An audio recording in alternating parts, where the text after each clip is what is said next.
Welcome to Creepy Keen, the best place for all scary and creepy stories on the internet. So grab your favorite drink, take a seat, relax and listen. An eeriness and tangible feeling of dread took over the control room. There is a reason for that.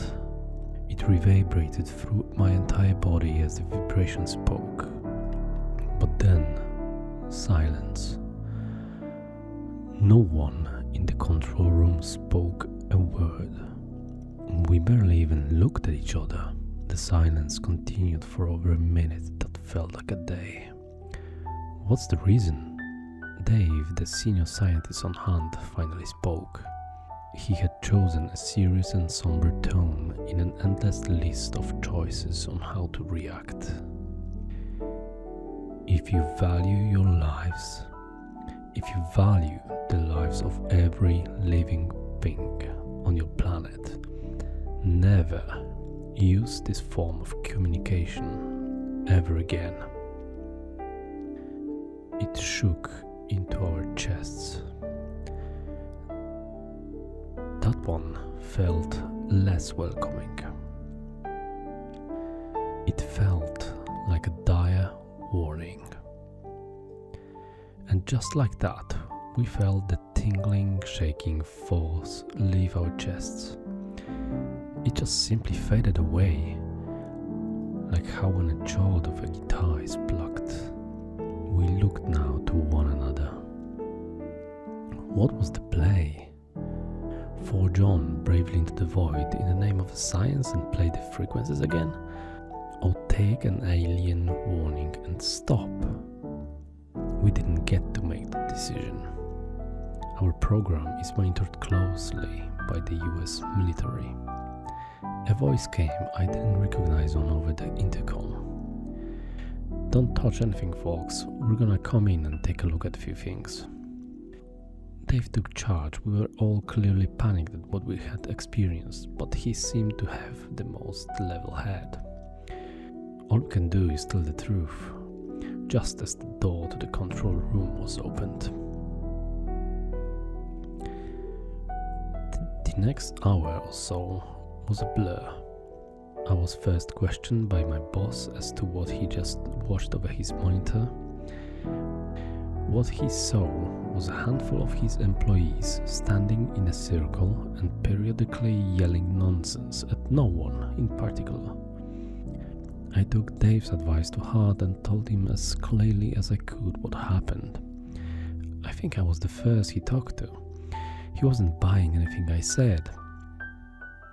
Slowly I was joined by the rest of the team, one by one, and they recounted pretty much exactly what I had said. So now what they knew was that we had all started a test, then stood around in a circle, and then all came up with the same story. It started to get more believable. We were each rushed to individual physical exams and then into a more in-depth interview with someone from the military. The exams seemed to go well. I never heard back from them.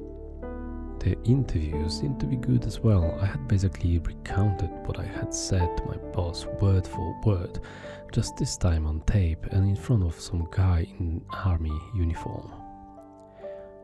Just when things seemed to be wrapping up, the door to our small interviewing office opened behind me. "Sir, we need you down the hall, immediately." A woman in army fatigues spoke quickly before rushing down the hallway. I looked back to the man interviewing me, but he was already halfway to the door before I could say anything. I was sitting there for a few minutes. I had the time to think. Was I crazy if I believed whatever the thing in my chest was telling me? Everything it said sounded impossible, but nothing of it felt like a lie. Even though I could only feel what it was saying, I could feel its excitement when we first made contact. I could feel the desperation in it as it told us never contact it again.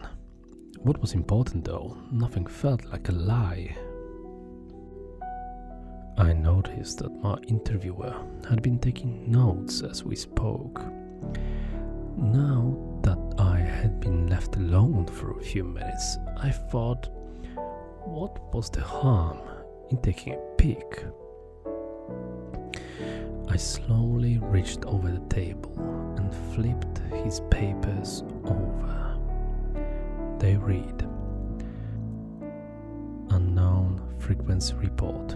Subject: my name. Significant physical changes to the subject since his last physical 6 months ago, according to the base physical after exposure to the frequencies in his report. No cosmetic changes or complaints of pain or unease. Describes vibrations in the chest. Describes hearing voices after being exposed to the frequencies. No history of mental illness. Frequencies that cause mental illness? Breaks with reality? Hallucinations? That's as far as he got before he was interrupted. I slid the papers back across the table and sat back in my chair. All of us had described the same thing, but they were thinking we were all just crazy. It warned us, and the more I thought about it, I wanted to take the warning to the heart. I sat up starkly. She sat down the hall. The control room was down the hall. With how they rushed us out of there, we didn't even have a chance to turn the machinery off. We didn't even turn a single dial in our stunned states. All they had to do was press a button and the vibrations would play again. Shit. I exploded out of my seat, through the door and down the hall. I ripped the door to the control panel open to all of the military officers and a few more scientists standing there in disbelief. I hadn't even heard the vibrations again, but I could hear the voice on the other side, and now so could they. I just told you, never use this again. It thundered in my chest. A few of the older men in the room grabbed their chests in pain. 1 second, I need to check something. He spoke again angrily. You could have gotten away with using it just once. Twice was too much. His sentence ended in a twinge of fear. He heard you. He is listening right now. And he is coming.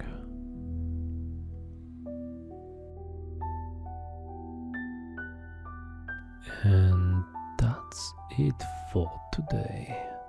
Thank you so much for liking and subscribing. See you next time. Bye.